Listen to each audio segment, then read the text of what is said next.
have been showcasing their smart creativity and competitiveness in the first AI in Soweto bootcamp.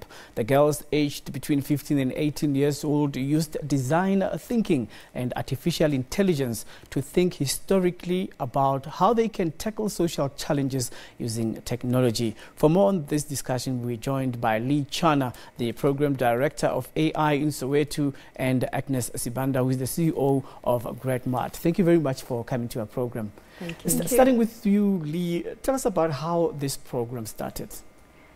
This program, it's part of a much larger Educate 1 Million initiative driven by the Kgalema Motlanthe Foundation and Flipton Technologies. Within the program, we want to give children a bite of technology just to sort of spark that interest.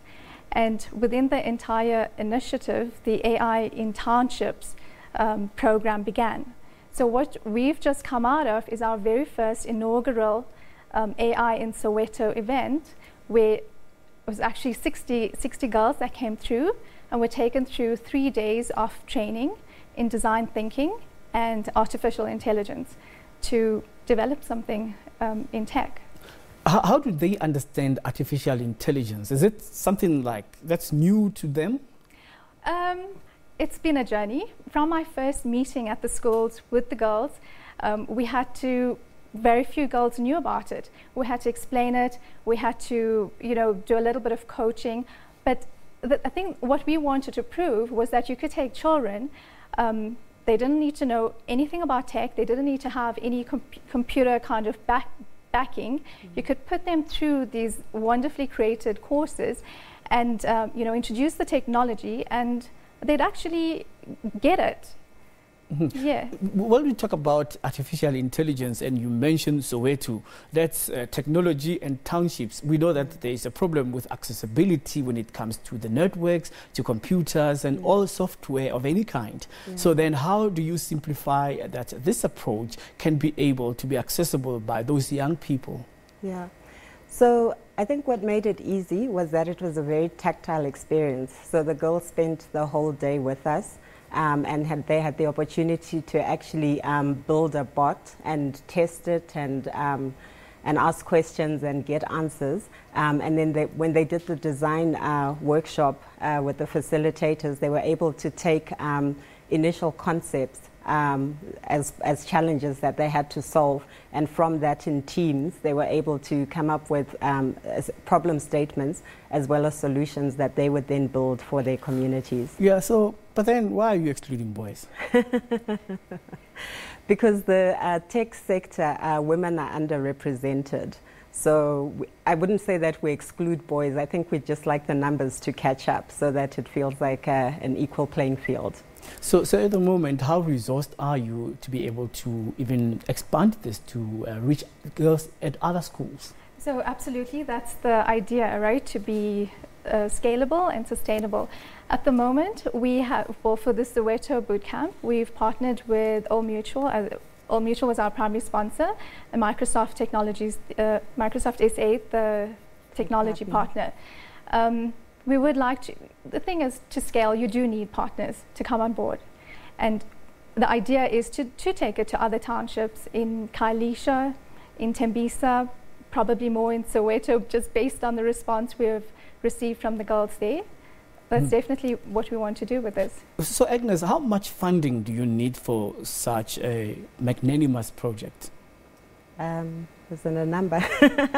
Well, each project requires a fair amount of investment, I guess, in getting the girls to and from where they need to get to, in getting the technology that we need to set up the labs where they do the work, so laptops and that kind of thing. And then also just sponsorship for the logistics to make the events happen. So the idea next year is to do multiple sites, as Lee said. So what that'll mean is that now that we have a model for Soweto, we would then be able to replicate that and create a multiplier effect across the country. But eventually, what is it that you want to see happen? So what we'd like to see happen is girls or young people going into the workforce.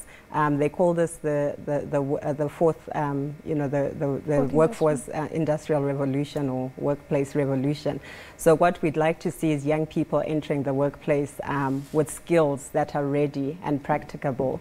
And the reality is that a lot of them live and understand the world in a way that we cannot even picture it for the future, because they've grown up with devices and all sorts of things and that's how they interact with life and with the world. And so what we'd like is to make it something that they can take into the workplace as a skill. So how do you interface this into the education system? I'll tell you why I'm asking you this. Several years ago, when the Gauteng Education Department introduced tablets at schools, it was very difficult for children to take them home. They would be marked, they would be taken. But again, it hampers progress when it comes to practicing and studying at home. So if you have to only let them go home but come back and also have to struggle with funding to take them from home to the labs, isn't it tedious to achieve such? So this is part of a much bigger program. The bootcamp, yes, definitely focused towards girls, but there are other parts of the initiative to achieve different things. Part of it is a mobile experimentarium, so trucks fitted with devices with IoT, with AR, VR, all kinds of tech equipment to give you a very immersive sort of once-off experience. Then we have longer-term programs, 9 months of coding, different sort of levels to be able to achieve the goal of bridging the digital divide and really just creating a pipeline for skills in the coming years.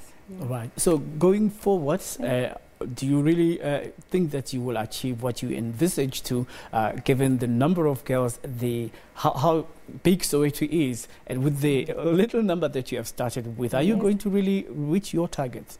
I think we will, because I think at that age, young people are natural learners. And I think, to go back to your earlier question, what was interesting was that the winning team actually designed an app that answers the issue around young people who who have access to devices that are then used for anything other than schooling. So what excites me is the fact that the learners themselves recognize the issues and how to translate those issues into solutions so that they benefit a wider group. So I think, as much as they're the beneficiaries, I think they're definite partners for the program as well. So AI to solve problems in townships? Absolutely.